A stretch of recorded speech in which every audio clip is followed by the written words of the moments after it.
The Fredericksburg chapter of the Native Plant Society of Texas is delighted to introduce Daniel Oppenheimer. He will be speaking about Hillside Stewardship.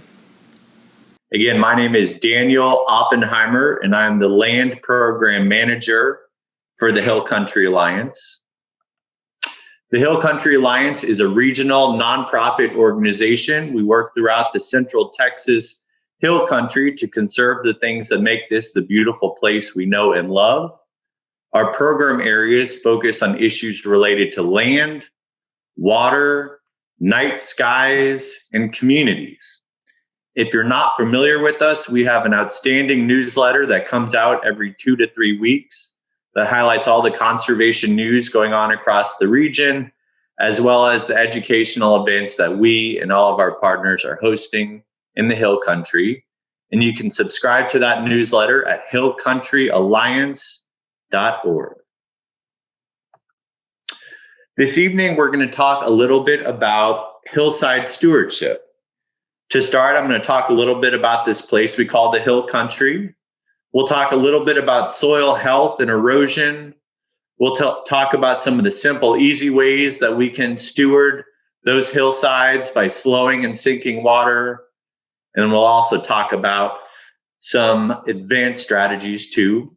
I'm going to highlight a few resources that may be of interest to you as landowners, and then we'll have a discussion.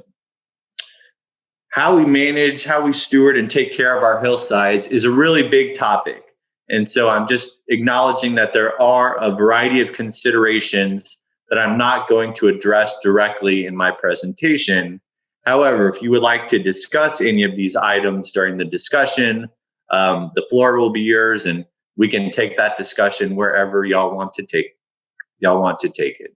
And as Craig said, if you've got any questions, you can add them in the chat function, and then he's going to read them out at the end. So if you've got a question, throw it in the chat, and we'll be sure to get to it at the end. My hope for today is that you learn a thing or two. Some of the ideas I'm going to share are pretty basic and intuitive, but there are also some new ideas, some new terms that I'm going to share that are pretty foreign to the Hill Country. And so I hope you learn a new tidbit or two. I hope you're excited to walk your property. And if you are not a landowner, perhaps walk your local city park or state park and see things a little differently after we discuss things like soil health and erosion and hillside stewardship. And while I hope you're excited to go out and walk your place tomorrow and see things in a different way, I want you to walk around and take note of things, but not necessarily grab equipment or a shovel and start throwing dirt and rock around, but really focus on just sort of observing it and looking at things and processing what you hear tonight. So let's take a moment and talk about the Texas Hill Country. Because of our thin soils, our topography, and our weather patterns, we're often referred to as flash flood alley. This picture here is of the Llano River during the fall of 2018. During a remarkable flood, it was incredibly destructive, cost human lives, took out the bridge in Kingsland, and had all sorts of impacts to the land and property. We know that if we are not flooding, more than likely we are in a dry period or perhaps even drought. Here is the exact same river. This is the Llano River during the drought of 2011, and you can see it is dry, or at least dry on the surface. We also know that in the Hill Country, we are standing, or at least now at our computers, sitting above porous limestone. That limestone is cracked, it's cavernous, it's fissured, such that those raindrops that we received this week, many of them will percolate through the soil below our feet into an aquifer, and then ultimately reemerge from a spring into a creek. Since most of us here, I think, are in Gillespie County, those creeks will probably feed into the Pedernales River and move on to Lake Travis. So given that porous limestone, we have a remarkable and dynamic interaction between surface and groundwater, where that single raindrop can go from one to the other. Back and forth, back and forth. Given this dynamic place, one of the most important intermediaries between all these processes is soil. And if we can steward soil so that it is healthy, it is going to act like a sponge. It is going to slow and sink water in a way that mitigates floods, and also in a way that's going to hold on to and retain that moisture during dry periods and even drought.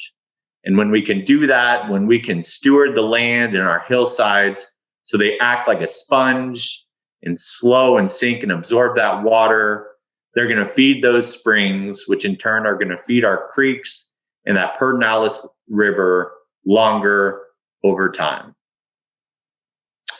So given that soil plays a role in each of these processes, let's talk a little bit about soil.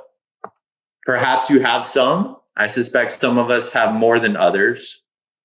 And just as we're learning a lot about the microorganisms in our own bodies, which is to say in our guts, we're also learning a considerable amount about the role of microorganisms in our soils, how they're important in terms of supporting native plant communities, how they're central to the hydrologic process, nutrient cycling, and so much more.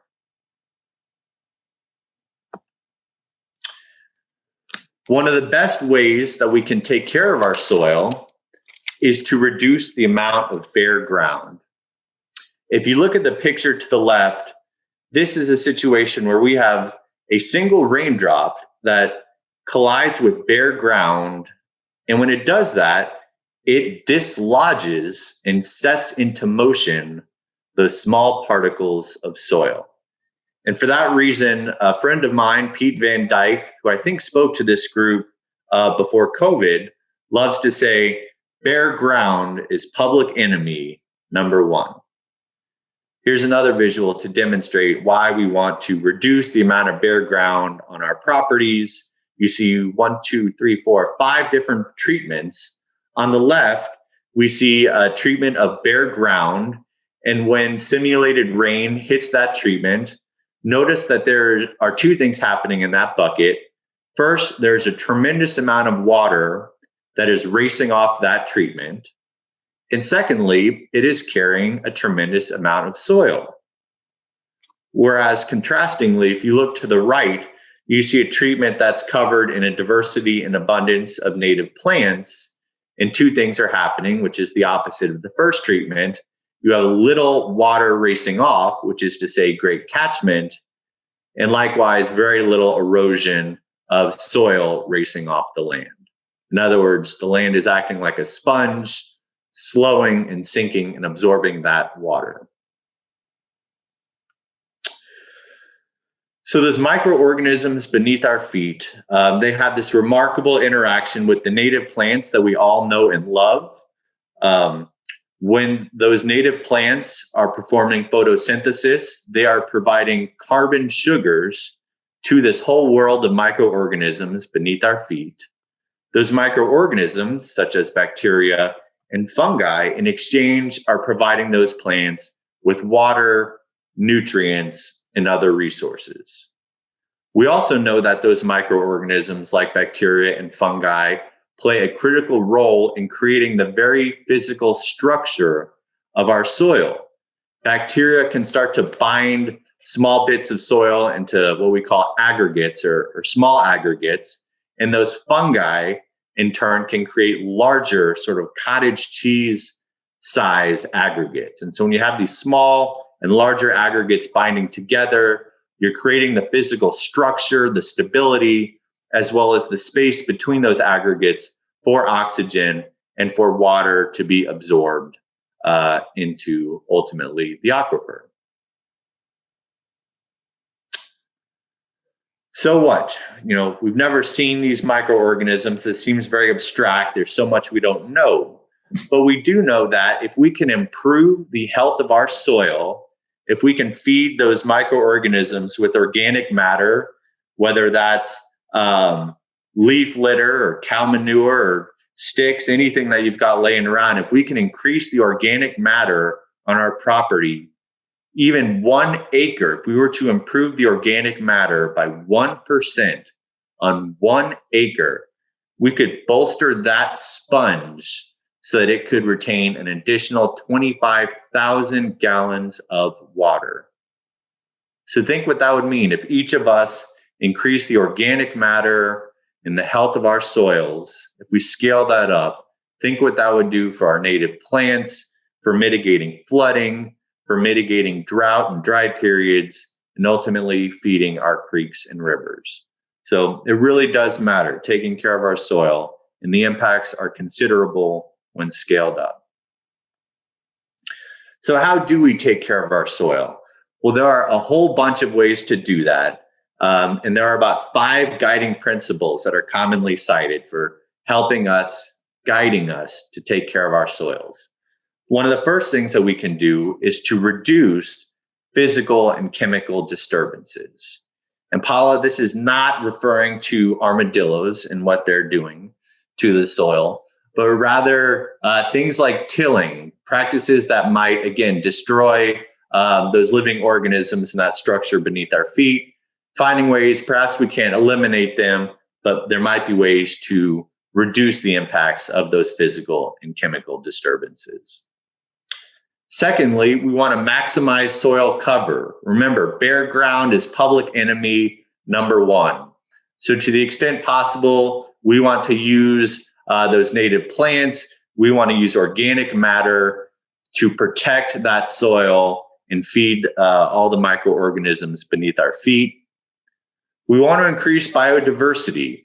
We want native grasses and forbs and shrubs and trees, which in turn have a diversity of roots, shapes, and sizes that are going to feed a greater diversity of microorganisms beneath our feet. We also want to maximize the presence of living roots.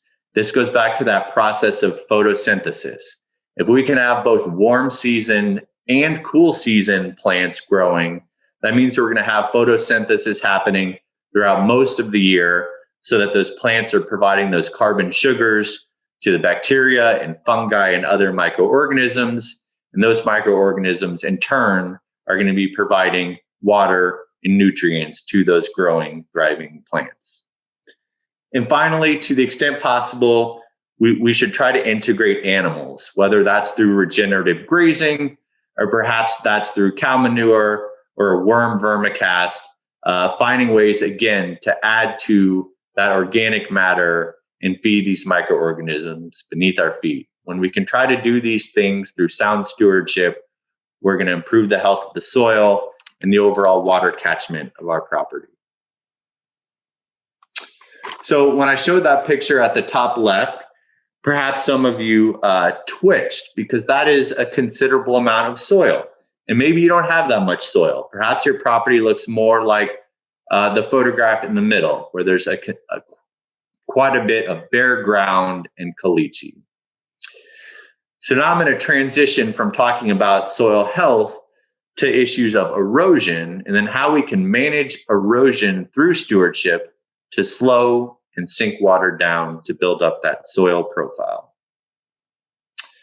So this is that same site, believe it or not. I'm going to do one more back and forth, but this is that same site where my colleague Pete Van Dyke, you can check out his work at Drought Proof Texas, was able to slow and sink water down, and through that physical process, able to create conditions where a diversity of native plants have started to establish.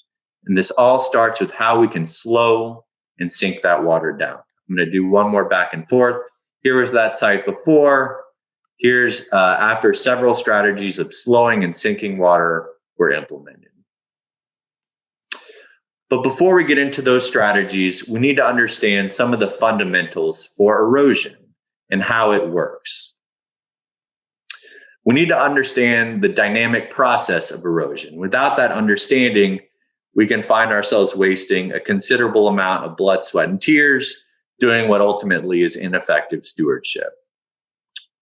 So when we talk about erosion and erosional processes, let's start at the top of the hill. Think about that earlier slide where we had the single raindrop hitting bare ground and in so doing dislodging particles of soil. That moment we can refer to as splash erosion, again, which is why we want to reduce bare ground as much as possible. Another type of erosion is what we refer to as sheet erosion. When we have really compacted soils where it's really difficult for precipitation to infiltrate into the ground, oftentimes we'll see sheet erosion, which is to say that precipitation is unable to percolate and it's moving at a pretty uniform sheet or wave across the hillside. What inevitably happens is that sheet flow experiences a drop in elevation. When that sheet flow drops in elevation, water, just like it would do on your car windshield, starts to converge. And when you do that, when you have a drop in elevation and water starts to converge, it forms these little concentrated, what we call rills. And a rill is really a small channel that could be a half inch up to 3, even 4 inches deep. And ultimately, as we move down the hill, we have a greater drop in elevation. Those small rills carrying that precipitation, which in turn is dislodging and carrying soil, those rills ultimately converge to create larger channels, which we refer to as gullies. Typically, once it's deeper than 4 inches, we refer to it as a gully. And as you've probably seen driving around the hill country, gullies can get way deeper than 4 inches, even 4 feet, if not managed. And so in addition to understanding these erosional processes, which start with that single raindrop, we also need to understand to be able to identify and manage stressors. That could be current or historic grazing practices. That could be vehicular or foot traffic. It could be how your pond or road is designed. There are a multitude of sources that can cause erosion. And until we can identify and manage those stressors, other good intentions are not going to be well spent. So once we have a good understanding of erosion, the sources or stressors that are causing erosion and how to manage them, then we can start to think about how we can stabilize those eroded sites, how we slow and how we sink water. So again, the land is acting like a sponge and absorbing that water in a way that benefits plants, soil, microorganisms, our spring-fed creeks, and rivers. So I'm going to provide a different angle, again, to just go a little deeper into understanding erosion. We talked about those different erosional processes. Here's a different vantage where you can look at what's happening when that sheet flow goes down the hill. Ultimately, when it finds an abrupt drop in elevation, that's what we refer to as a nick point. And when that water hits that nick point and drops abruptly in elevation, it can create a head cut. And I'll show you a picture of a head cut in a moment. Head cuts can be particularly concerning because they are not static features of erosion, but rather once a head cut forms and if left unmanaged, it can start to cut away at your property going both up and down the hill. So again, we need to understand how erosion happens, what's causing it to begin with, how we can manage the source or the stressor, and then start to stabilize sites like this head cut. So how do we do that? Well, it starts with the right perspective. So often the temptation is if we see something that looks ugly or egregious, we focus our attention on that ugly looking feature. But when we do that, we're often focusing on the symptom versus the problem or the source of erosion.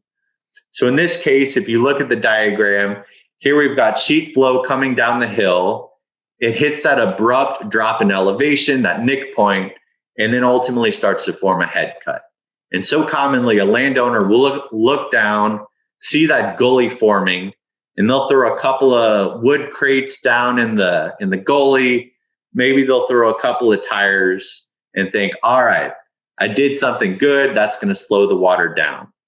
But if we're not stabilizing that head cut right there where that orange box is, if we're not stabilizing that spot right there, no amount of tires or wood crates down in the gully are going to help stabilize that site.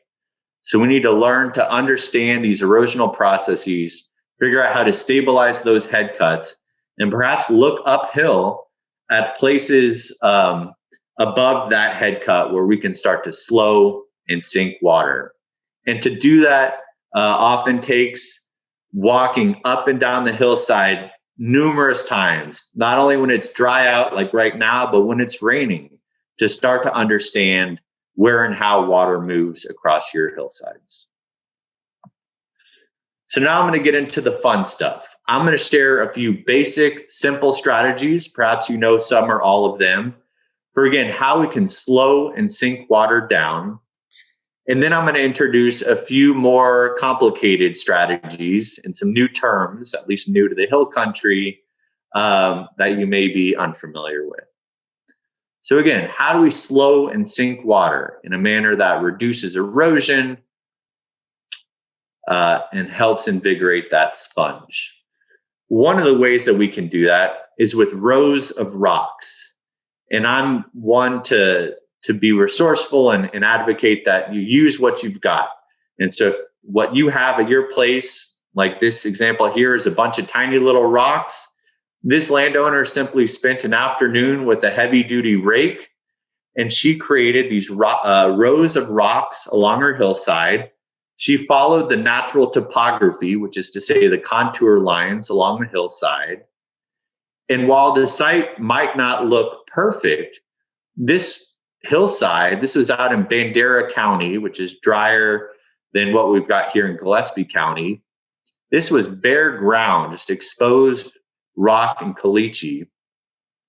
And by creating these simple rows of rocks with a heavy duty rake, following the contour lines, she was able to slow water down. That water, which she was able to slow, that was carrying particles of soil, would then deposit that soil on the bare rock. And with enough accumulation of soil, we start to see several species of upland native bunch grasses starting to establish on their own. So again, the site might not look perfect, but it is on its way to recovery. And all this landowner did was use the rock that was already on the hillside and arrange it in a manner to slow and sink that water down.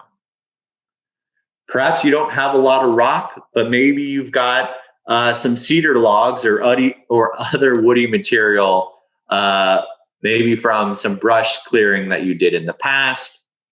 This is that same landowner in Bandera County. And what she did was she used several rows of cedar logs from selective removal of cedar or ash juniper. And again, she followed the natural contour lines along her hillside. She also broadcast some native grass seed and put a very, very thin layer of cedar chips down on top of that seed. And again, the site is not perfect, but it went from a pretty open, bare ground site to one that's seeing some really good establishment of several species of native bunch grasses, yet another site that's on its way to recovery, really from simply slowing and sinking the flow of water down. I keep mentioning the contour lines. Now, some of us might be great golfers. You can get out on the green and read the subtleties of that land easily. I am certainly not one of those. And so for those of us who can't quite read those subtle contour lines of the landscape, there's a device called a laser level that one can use. And here's an example on the right to help identify those contour lines, which can then be used to help design these structures. A laser level can be somewhat pricey. And so I've seen several landowners pool resources together to purchase and share a laser level, or you can contact your local district conservationist through the U.S. Department of Agriculture's Natural Resources Conservation Service. That's the NRCS.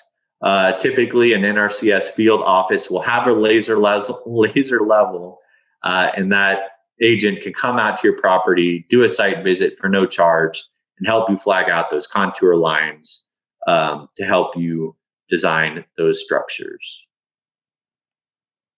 The final simple or basic strategy, which I suspect all of you are familiar with, is to use cedar slash or thin layer of mulch of ash juniper or other brush that you may have managed. We encourage folks not to use more than 1 to 2 inches of mulch. Once you get beyond 2 or 3 inches, that can really impede and slow down the germination of native grasses and other plants. So we try to encourage folks to keep it to about 1 or 2 inches. That's going to be a great way not only to slow and sink water, but to protect any bare ground, provide that armor as we talked about before. All right, so those are the simple and basic strategies. Now I'm going to get into some of the advanced methods. I'm going to throw out some bizarre terminology. I may get some funny looks, and that's great. My hope is that some of this is new to you and makes you scratch your head. So let's go back to that head cut. Again, this is when we have that abrupt drop in elevation on the hillside. Runoff is really starting to concentrate into these rills and these deeper channels called gullies. And those head cuts can move both down and uphill, biting away at your hillside, such that you're losing soil, losing your property, and that's not great. So one of the ways that we can stabilize those head cuts, there are several strategies, but I'm just going to highlight one example this evening, is a strategy called a rock rundown. Again, a rock rundown serves one function and one function only, and that is to stabilize that critical head cut so that you don't get the down cutting and the migrating upslope of that head cut. So now I'm going to give you a few slides to explain what a rock rundown is, what it looks like, how to build one, if that is an appropriate structure for your place. So here's an example of a head cut on the left. What's interesting about this head cut, and is somewhat unusual, is that there's still quite a bit of native vegetation growing above and below that head cut. But nonetheless, you can see that the hill has been eaten away. There's probably maybe that's a 3-foot drop in elevation. Again, that's what we refer to as that nick point or head cut. And this landowner has decided it is really important to stabilize that head cut so that it doesn't continue to bite away both above and below that nick point. So to stabilize that head cut, they are beginning to create a rock rundown. With this particular case, because they have a bunch of native vegetation above and below, they decided to keep that vegetation in place, which is a great practice.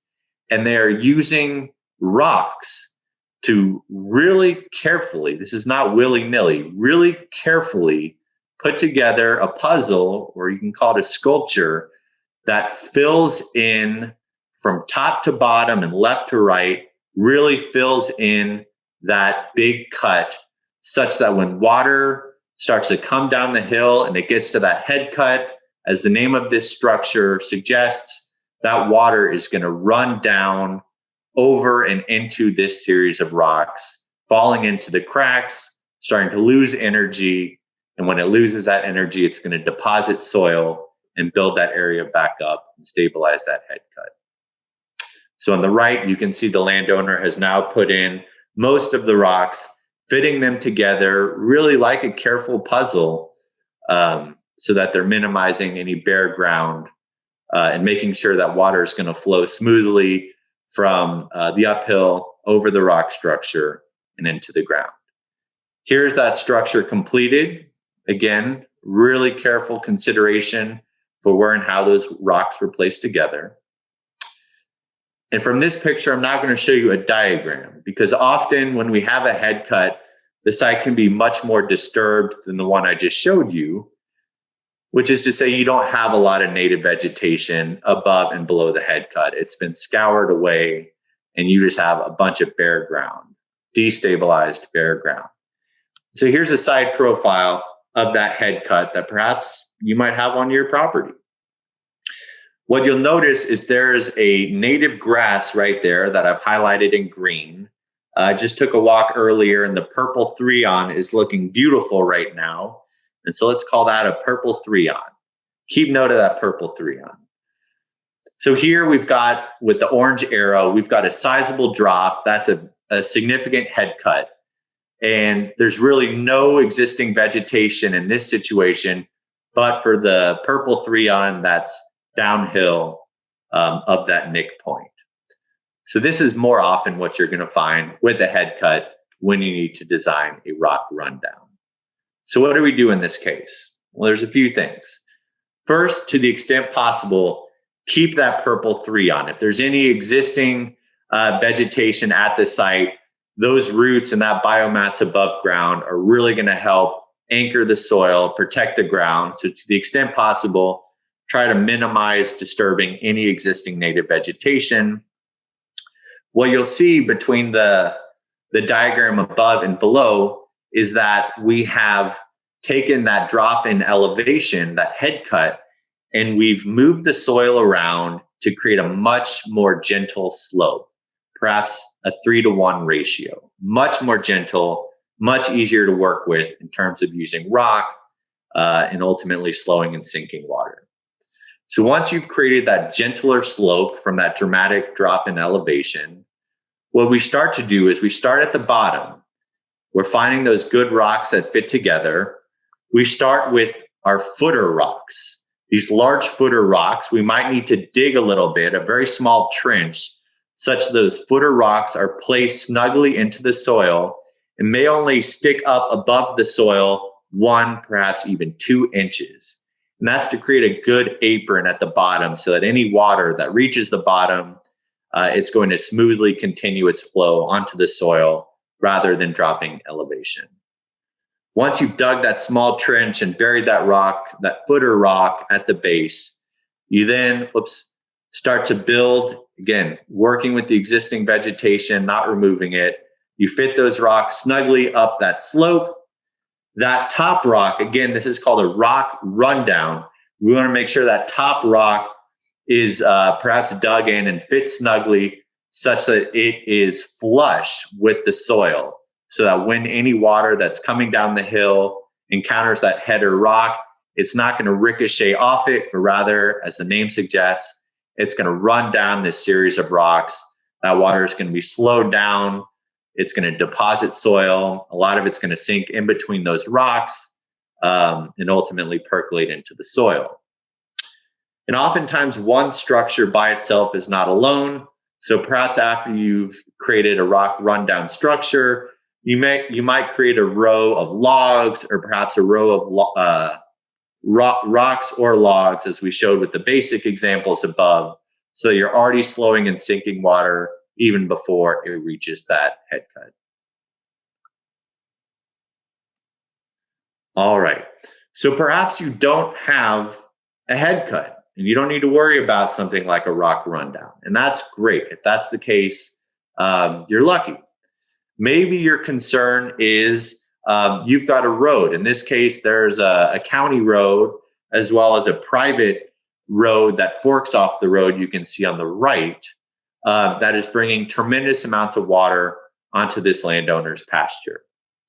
And so if your need is to find a way to slow and sink huge amounts of water into a hillside, then a great way to do that is to create a series of berms and swales. Berms and swales, a swale is simply a ditch that is designed along the contour of the hillside. It's designed usually to be far wider than it is deep. And a berm can be created either from the soil that's been removed to create the swale and placed on the downhill side, or perhaps it's material that you brought in from offsite. But these, again, are structures that can be used to slow and sink tremendous amounts of water. On the left, you can see 3 people in the middle of the screen, just to give you scale. On the left, this was a series of 2 berms and swales that were built The landowner then broadcast native forbs and grasses and then covered it with a thin layer of straw. On the right, the landowners are still tweaking the shape of their berms and swales just to make sure that they are able to slow with that tremendous amount of water coming off those roads. Again, these are more advanced. I don't consider these basic. When you start to move soil, moving soil comes with risks, and there are some calculations and a variety of considerations that go into where you might site a berm and swale, how big it is. That's going to depend on your soil type, how big an area, how big a drainage, what the disturbances are.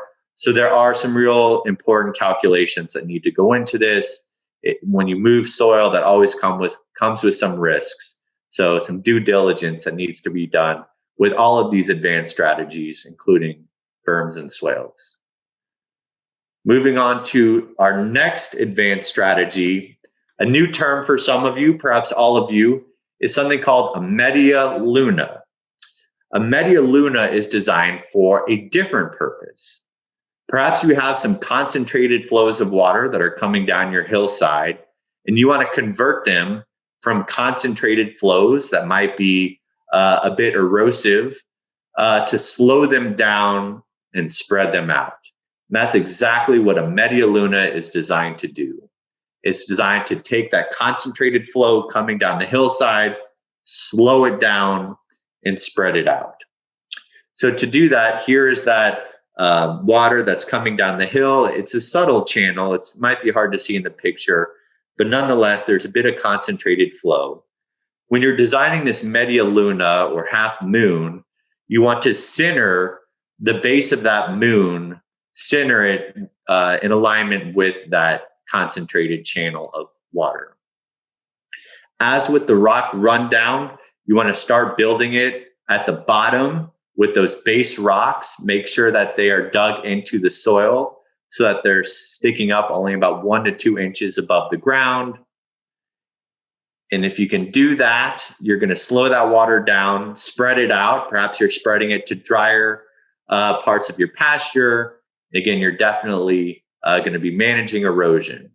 And for these structures to be effective, you need to make sure that they are, again, you've got that base series of rocks trenched into the ground. You want to make sure that it's centered to meet that flow in the middle.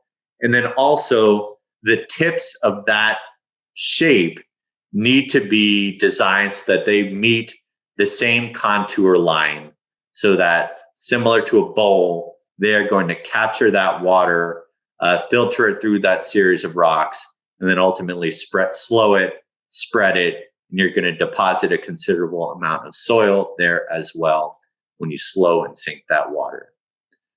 So to recap these advanced strategies, I've given you examples of 3 different methods that each serve a different function. The first was the rock rundown method, which is to stabilize that head cut.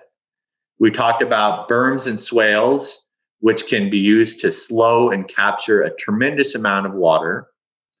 And then finally, we talked about media lunas, which can be used not only to slow water, but to spread it out more evenly across a pasture or a hillside. I'm nearing the end of the presentation, but really I want to step back now. I know that some of you live out in the country, some of you in more of a suburban environment, and some of you perhaps live in downtown Fredericksburg.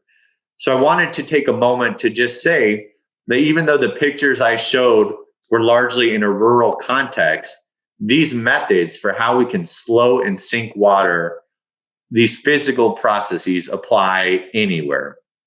So this is an example from a city park where rock was used in an attempt to slow and sink water. And there's a lot going on at this site, but at least here, that rock was not sited and placed together well enough. It wasn't sculpted into this eroded feature well enough so that when water comes down in this concentrated fashion, what we're seeing is that water is pinballing. It's bouncing off that rock and it's going around the sides of this collection of rocks, so that we're seeing erosion now happening on the periphery. So all of these more advanced methods, we need to be really thoughtful. We need to be careful with how we're perhaps moving soil or placing rock. But if we can fit that rock into that eroded feature well, if we can maintain it, we can monitor it after a big rain event. These methods can be used whether it's in a rural context, in a local city park, or even in a home that's on just off Main Street, Fredericksburg. There is a place for each of these structures. Here's an example of a landowner who slowed and sinked water using rock structures to catch runoff from her driveway. Here are some examples of walkways and landscaping, which are used in a way to reduce impervious cover and slow and sink water. I especially love the picture on the right because they've incorporated several methods. You've got one of those simple methods highlighted earlier, using a thin layer of mulch. The way this feature of rocks is laid out, it's a little hard to tell, but it almost serves as one of those media lunas to spread that water back out.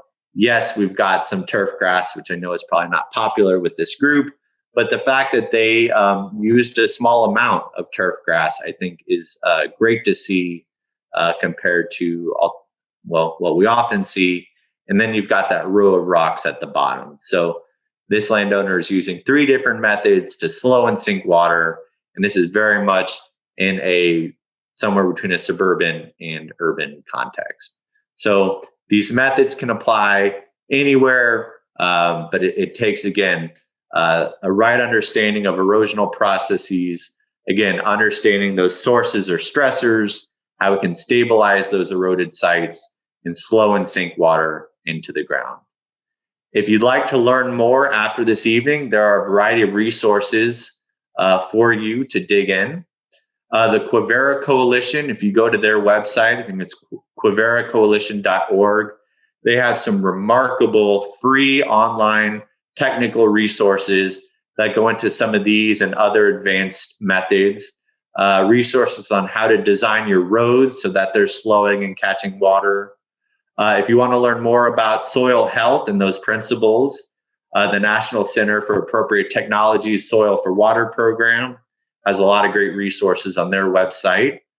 I'm not sure if there's a local permaculture group in Gillespie County, but over towards Blanco, there's a group called Earth Repair Corps, and they host a variety of educational events for landowners who want to learn about how to slow and sink water through the lens of permaculture. Again, if you want help identifying those contour lines on your property, call your local NRCS agent, who more than likely has that laser level to help you flag out those contour lines that will guide your design of these methods.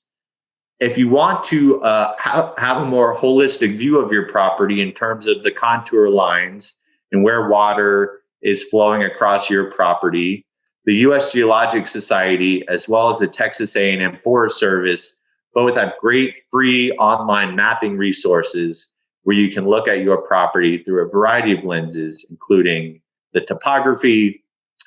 And then lastly, the Hill Country Alliance, the organization for which I work, we have a variety of resources that we call our Hillside Stewardship resources that expand upon some of the strategies I laid out tonight.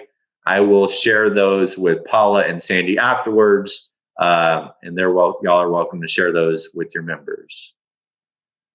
Again, if we can slow and sink water down as individuals, as communities, as a chapter of the Native Plant Society, that's going to help us start to trap sediment such that we can grow those wonderful native plants that benefit us, livestock, and/or wildlife.